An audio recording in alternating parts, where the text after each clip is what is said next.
Nu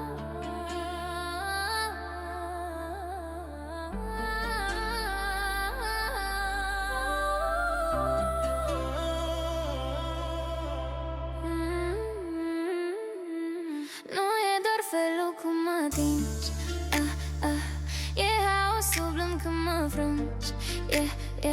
Periculoasă, dar nu-i doar atât. E felul în care mă vrei fără să spui nimic. Periculoasă, nu te pot opri.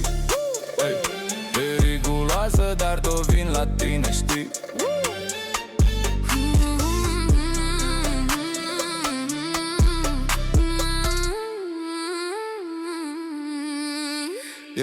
Să-și pune stai, dar știu că n-are rost. Tu nu rămâi, tu faci din păcat un rost. Ai felul ăla, nu știu cum să-l numesc. De parcă mă pierd fix când încep să trăiesc. Nu cer nimic, dar e tot din mine. Și culmea azi vine atât de bine.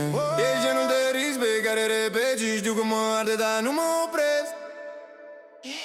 Nu e doar felul cum mă atingi, e haosul blând când mă frângi.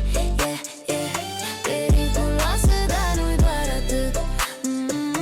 E felul în care mă vrei fără să spui nimic. Periculoasă, nu te pot opri.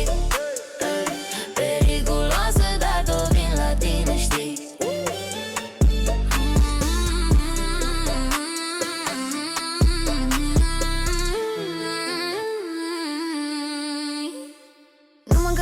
Dacă vrei liniște, eu vin doar când simți că te pierzi pe tine. Nu promit nimic și tocmai asta te ține. Între mai stau și plec mâine. Știi bine jocul, dar totul joci. Spui că te pierd, dar tot mă întorci. Nu sunt a ta, dar nici nu mă lași. Între noi exact asta ne-a prins. Că te atrage ce e mai greu de atins. Iar eu sunt cartea cu cel mai complex cuprins. Îți place senzațional, îți place traumatic, puțin picant și chiar pragmatic.